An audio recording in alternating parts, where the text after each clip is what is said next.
Salam, hər vaxtınız xeyir, hörmətli tələbələr və gələcəyin dövlət qulluqçuları.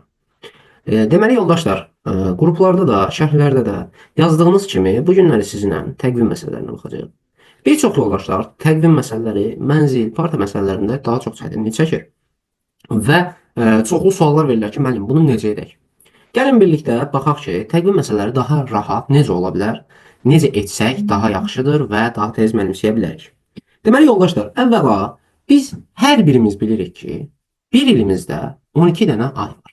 Hansı aylardır bunlar? Yanvar, fevral, mart, aprel, may, iyun, iyul, avqust, sentyabr, oktyabr, noyabr, dekabr. 12 dənə ayımız var. Bəs ay müəllim, biz bu ayları bilirik. Təxmini günləri də yadımızda saxlayırıq. Necə edək?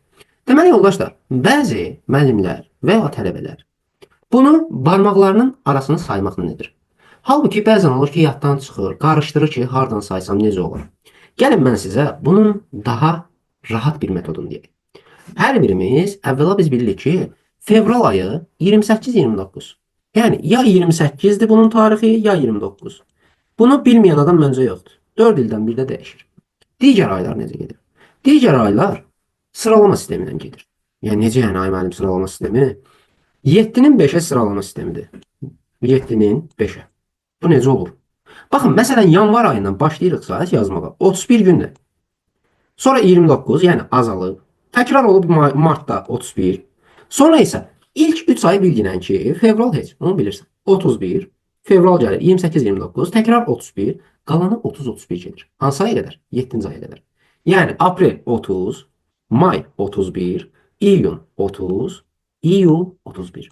Artıq 7-ci aya çatdıqdan sonra, iyuldan sonra təkrarlama prosesi başlayır. Necə yəni? Avqust 31 idi. Sonra sentyabr 30, oktyabr 31, noyabr 30, dekabr 31. Biz bunu bildik. Ayları yazmışıq, 7-nin 5 sisteminə bölmüşük, yəni təkrarlanmasına görə. Bunları yadımızda saxlaya bilərikmi? Əlbəttə ki. İndi gəlin bir şey fikir verin. Bəs biz bunları misalda, məsələdə necə tərtib edəcəyik? Deməli bizə deyir ki, Babək 1964-cü il yanvarın 14-də dünyaya gəlib. Bazar günü dünyaya gələn Babək 1965-ci ilin aprelin 17-sində dünyaya gəlsəydi, hansı gündə dünyaya gələr? Deməli, bu tip misallarda əvvəla biz nəyə fikir verməliyik? Bu adam neçənci ildə dünyaya gəlib? 1964. Hansı ayında? Yanvarda. Axı bizdə bir dənə aydı ki, 4 ildən bir dəyişir. Qalanları dəyişmir ki, sıranın eyni gedir. Hansı aydır? Fevral. Yanvardan sonra gəlir. Deməli, dəyişimi olub olmadığını tapmalıyıq. Çünki ilimizdə 365 gün var. Əgər fevral 28-dirsə, 29 olanda 366 gün olur. İndi mən baxıram ki, 1964. Fevral neçədəndir? Bunu tapmağın ən sadə yolu 1964-cü ili bölürəm 4-ə. 4-ə böldüyümdə görək qalıqlı mı alınacaq, qalıqsız mı? 19-un içində 4 dəfə. Çıxaram 16. 3, 6 düşdü yanına. 36-ın içində 9 dəfə. Yəni 400 çıxarım 36, 4 düşər yanına, bir dəfə çıx 4. Yəni ki 491. Qalığı 0. Uşaqlar, böldüyünüzdə qalıq 0-dırsa fevral 29-dandır. Böldüyümüzdə qalıq 0-dırsa fevral 29-dandır. Deməli 1964-cü ildə fevral 29-dandır. 29 fevral. Və buradan nəyi tutmaq olur, nəyi bilmək olur? Deməli ilimiz 366 gündür. Allah. Bəs bu ili müəllim niyə dedi? Nə səbəbə dedi? Bizim nə işimizə yarayacaq bu? İndi gəlin baxaq. 1964-ün yanvarını 1965-in yanvarına geciksən. Deməli sən burada 1 il 3 aya yaxın müddət gedirsən. Deməli 1964-ün yanvarın 14-dən gəldin çıxdın 1965 yanvarın 14. Artıq nə oldu? Sənin 366 günün var. Biz burada günləri niyə hesablayırıq? Günləri hesablayırıq ki, növbəti dəfə neçənci ilə gediriksə, həmin günü daha rahat tapaq. Biz burada illə, ayla yox, günlə işləyirik. İndi keçdik. 366 gün. Artıq mən haradayam? 65-in yanvarın 14-də. Yanvar neçəsindəndir? 31-dən. Yanvarın bitməyinə nə qədər qalıb? 17 gün. Yanvar bitdi. Gəldik fevral. Yanvardan sonra fevral gəlir. 1965-in fevralı. Əgər fevral 29 olubsa 64-də 65-dən neçə gündür? 28. İndi gəldik marta. Mart 31 gündür. Qalıyca aprel özdə neçəsi? 17-si. Gəlin bunu hesablayaq. Toplayaq görək neçə eləyəcək. 6 üstə 7, 13. Üstünə 8, 21. Üstünə 1, 22. Üstünə 7, 29. 2 yatdı. Düzdür? 29, 2 yatdı. İndi gəldik bu birisi tərəfə hesablamağa. Bax 2 yatdan qoydum burada. 6 üstə gəl 1, 7. Üstə gəl 2, 9. Üstə gəl 3, 12. Üstə gəl 1, 13. Bu da 2, 5 yatdı. Deməli 15, 5'in yazdın, 1 yatdı. İndi burada da 3 var altında heç yoxdur. 1 gəldin 459. 459 gün sonra deyə dünyaya gəlsəydi. Bax uşaqlar, biz bundan sonra nə edəcəyik? Bu məsələn deyirəm ki, bu gün 5-ci gündür, cümə günüdür və ayın 11-idir. Mən desəm ki, ayın 18-i neçənci günə təsadüf eləyəcək?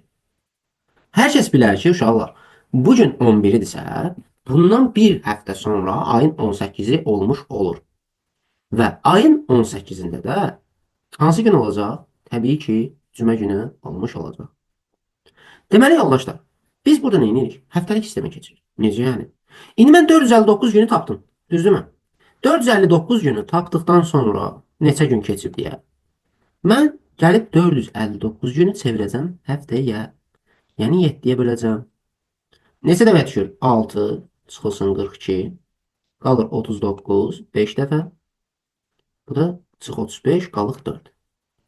Çıx 35 qalıq 4. Deməli bu şəxs Babək 1964-ün yanvarın 14-ündən 65 həftə gedib. 65 həftə. Rovno 65 həftə gedib. Hansı gündə dünyaya gəlib? Bazar günü. 65 həftə sonra yenə də hansı günə düşəcək? Bazar günü. Bəs əlavə neçə gün getməlidir? 4 gün. Hansı günlərdir bunlar? Bazar ertəsi, çərşənbə axşamı, çərşənbə, 3 dənə bu, bir də cümə axşamı. Cavab B variantı. Cümə axşamı. İndi keçirik. Biz ildə qabağa getdik. Bir də var. Geriyə qayıtma. Geriyə qayıtma necə olur? Məsələn, ikinci suala diqqət yetirdiyinizdə yazıb ki, Nahid adında bir şəxs 2001-ci il 16 dekabrda getdiyi elmi konferansı üçün 23 fevralda qeydiyyatdan keçib. Qeydiyyata yazılıb. Konferans cümə axşamı gündür. Yəni, cümə axşamı günü olduğunu bildiyimizə görə qeydiyyat günü nə vaxt olur?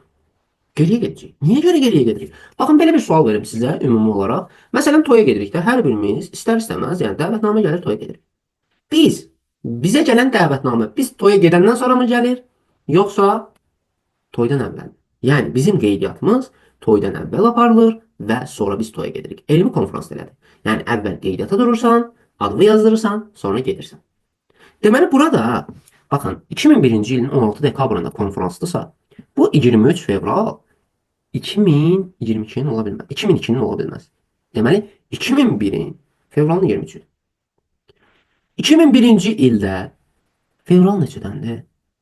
Çünki söhbət burada fevraldan gedir də. Fevral neçədəndir? Fevral 2001-ci ildə bölərəm 4-ə. Neçə elədir? 4-ə böləndə fevralı. Yəni 2001-i 4-ə böləndə qalır.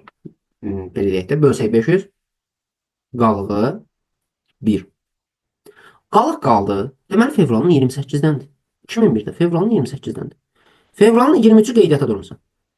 Neçə gün qalıb fevralın bitməyinə? 5 gün. Çünki 28-dəndir. Fevraldan sonra gəlir mart 31'dir. Aprel 30'dur. May 31'dir. İyun 30'dur. 30. İyul 31'dir. Avqust, axı 7-ci ay gəldi çatdıq. Avqust. Təzədən 31'dir.